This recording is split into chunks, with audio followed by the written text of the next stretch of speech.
Hey, it's Kinsey here at the Flocking Farm.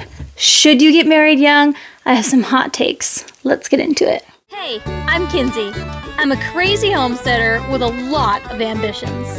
I like to talk a lot, and I'm a little goofy, but I'm passionate about intentional living, and I love my family. This is our story at the Flocking Farm.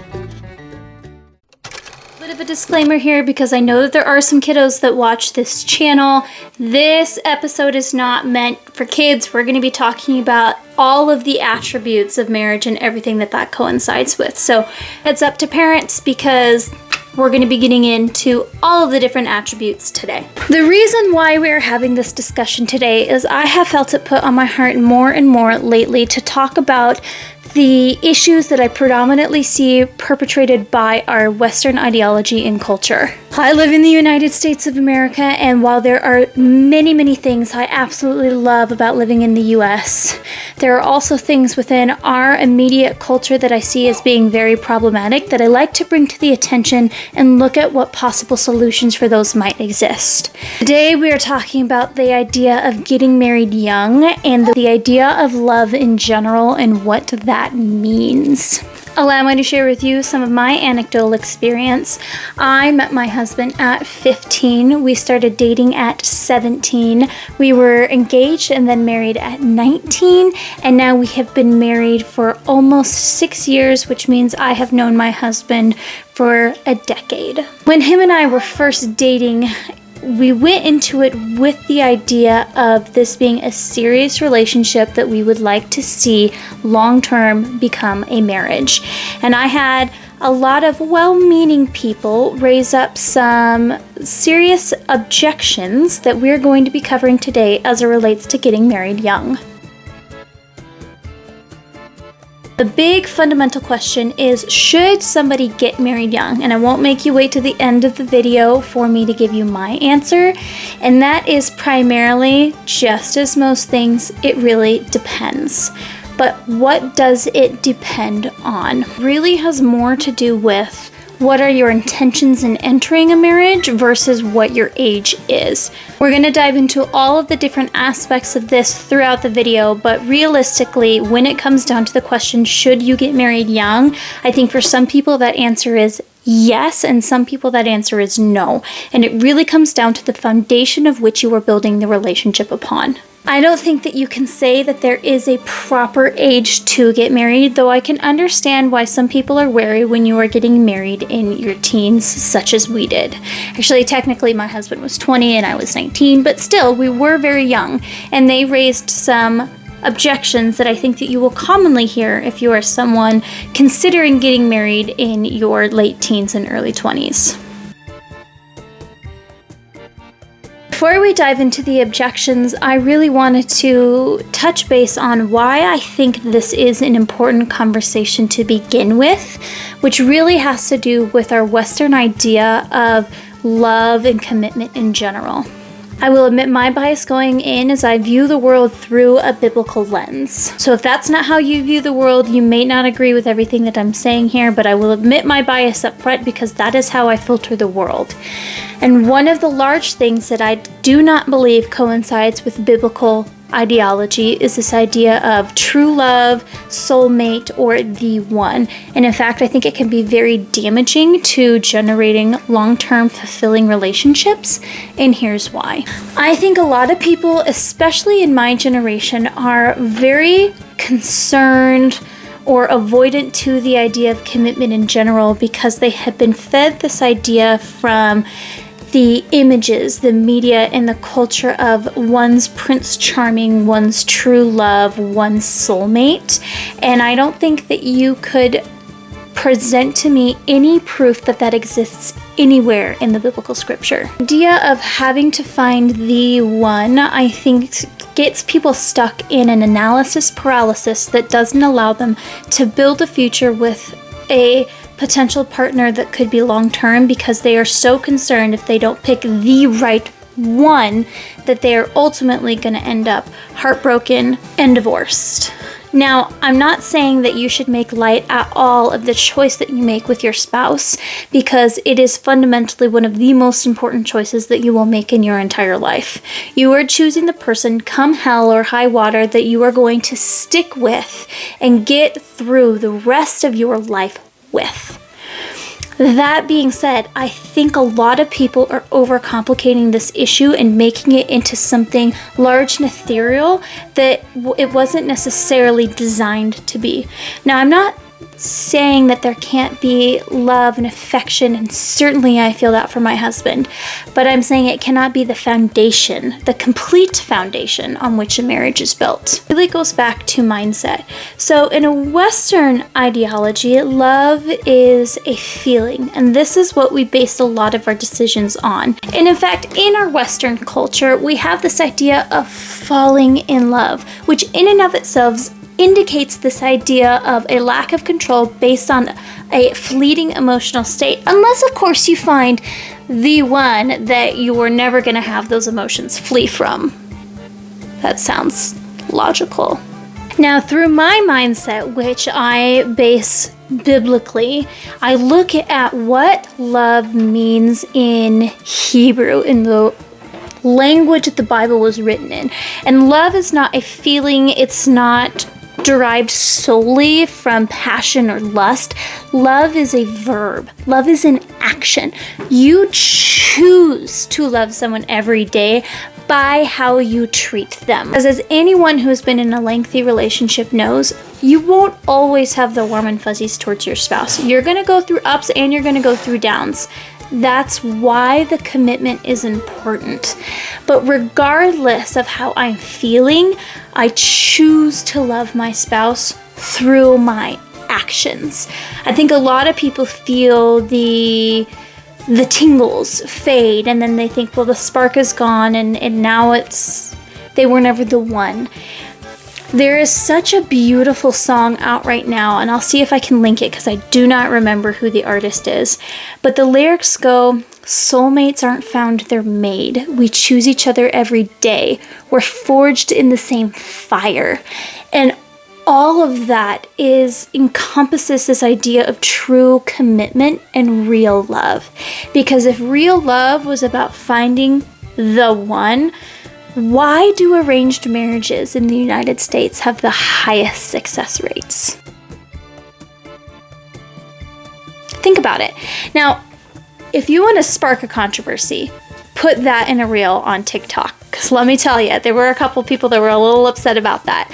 But let's take this in context. We're talking about arranged marriages in this century, in this period of time in the United States of America.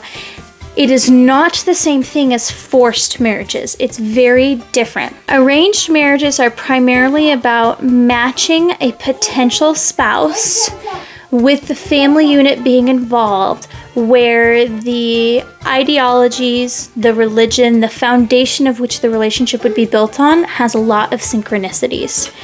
So the best way I can think to describe it would be arranged marriages are the parents taking place of something like Tinder or eHarmony, where they're the ones doing the matchmaking. Nowadays, arranged marriages are, hey, you're meeting your spouse at the altar. It's the parents playing matchmaker, and the children have the ultimate right to veto. I'm not someone who came from an arranged marriage, but my relationship had a lot of those same attributes, such as building on the foundation of religion, which if we look at the statistics, that's one of the indicators for long-term success in a marriage. My now husband asked my dad if he could date me. It wasn't as if I didn't have options. In fact, I had someone who had already asked to court me who I had turned down because I did not see him as being a compatible match for me long-term.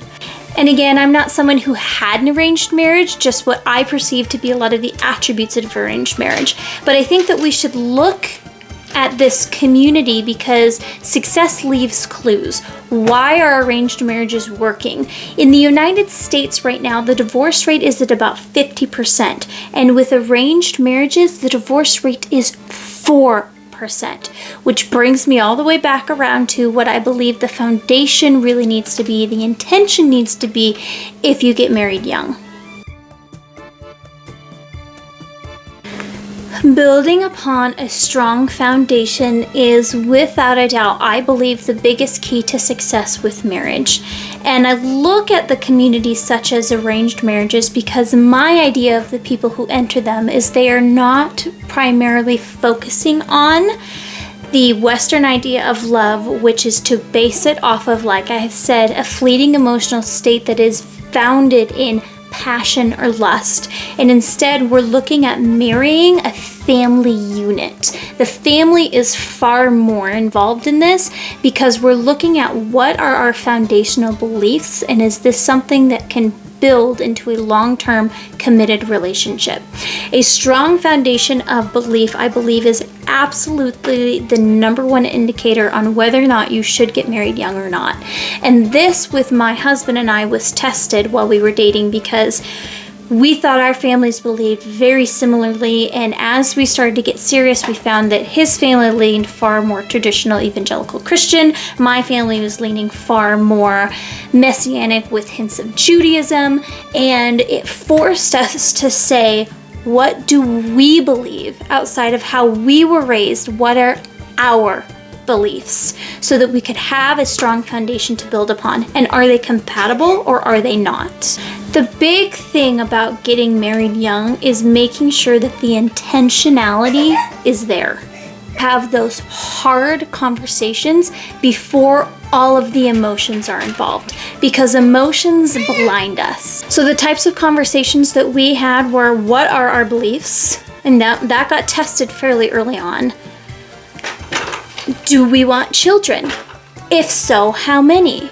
How are we going to raise them? What's our discipline structure like? I was someone who was homeschooled, and that was very important to me, which I'm sure up and coming we will be doing an episode on homeschooling, because I have a lot of opinions about the public and private school systems. But that is a discussion for another day. And my husband was also raised homeschool. So a lot of these fundamental values aligned, and what we decided was we could figure the rest out together as long as our core beliefs are what we were building upon. Now, this leads me into one of the core objections that I received as a young individual who was looking at getting married, and that was this idea of, you need to find yourself. This is one of my biggest pet peeves as it relates to the idea of not getting married young, especially as someone who is a believer, because we are fed this idea that you need to spend your entire 20s, an entire decade, finding yourself. And to me, even at a young age, that seemed like such a waste of a decade. Why would I spend a whole decade finding myself when I could be building myself with somebody else? Building a badass life and a future that we could both be invested in together. Why would I want to do that alone? And I think this is actually a huge issue, because we're seeing more and more and more people trying to get married later and later and later, and they've built their life and now they're trying to plug a spouse into it instead of building a life with their spouse. And I understand not everyone meets someone that they are compatible with, but I think primarily our culture is feeding us this lie that you need to spend a whole decade finding yourself, when that is absolutely just not true in my opinion. Because as someone who views the world, again, through a biblical lens, I don't need to find myself in the world if I'm already finding myself in Yeshua, or as you may know him, Jesus.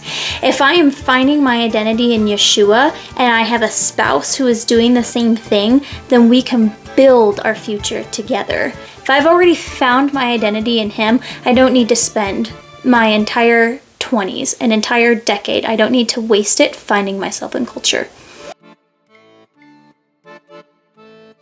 This leads me into my next most common objection, which is that you need to live or experience more life before you settle down with somebody. Language frustrates the hell out of me, because this idea of settling down sounds like you're settling for, like it's the end of something. Well, it might be the end of a idea of I get to do whatever I want whenever I want with this hedonistic pleasure. If that's the case, sign me up, because that is not what leads to ultimate fulfillment. I can confidently say my best lived life experiences have been with my husband. I ran a business after I was married. We have a beautiful daughter and we have another kiddo on the way. All of those experiences, especially the experience of being a mom, far outweigh any of the other experiences that I had by myself. So this idea of settling down or experiencing life before you get married, I think is preposterous, because you can still do all of that with your best friend after you get married.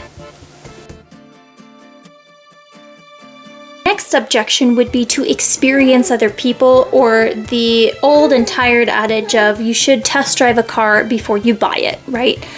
As Jordan Peterson says, which I love, people are not cars, so that doesn't really work. And in fact, when you cohabitate before you get married, you're actually more likely to get divorced and not less. It's not saying that that can't work, but it's certainly saying that if that idea on its face seems logical, but the statistics do not back it up as being a long-term strategy for success. And in addition to that, are you then telling me that I need to experience what I don't like to find out what I do like? There's also this idea of, well, what if they're not good at sex? As if that's something that you can't improve upon as a married couple. Sex is important to a marriage, but it is just one of the key attributes that's important to a marriage. That's something that you and your spouse can grow in together. It's not an end-all be-all. I'm sorry, that's not how marriages work. Because sex is a lot more than just the physical act. Sex is about a connection, a joining of souls, like you become one, which is why I believe, adding into this objection, if you look at the statistics, the more sexual partners you have before you get married, the higher your likelihood of getting divorced. People who have had very low sexual partners prior to getting married have the highest success rate when it comes to their marriages lasting.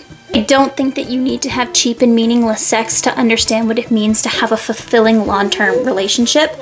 I think it is on its face intellectually preposterous, and I would not let that stop you from committing to a long-term partner of which you can grow together. All of that being said, coming back around to that fundamental question of should you get married young, I think that there's a good portion of people who are young, as long as you're going into it with the proper intentions, that can be a beautiful harmony in which you can build and continue to build your future with your best friend, provided that your intentions going into it are for a long-term committed relationship. From hell or high water, neither of you get to escape from. The reason I think that this is important to talk about is people are being lied to about what love is and about what marriage is. It's not the end. It is the beginning of something so beautiful. And if you can go into it with the right mindset, it can be something so rewarding. And I, for one, am glad I didn't listen to the people who said I needed to waste a decade of my life finding myself, and instead was able to build a badass life with my best friend. So should you get married young? That's really going to depend on you. But as someone who did, I can say we have generated a lot of what I believe is true success from that. And my best experiences in my life have been with my spouse. Well, thank you for joining me here today and hearing some of my hot takes. Let me know in that comment box below what you disagreed with. If there was anything in particular that you think I left out, or what were the key nuggets that you took away from this video. As always, until we meet again, don't be afraid to live out loud, and we will catch you on that flippity flop.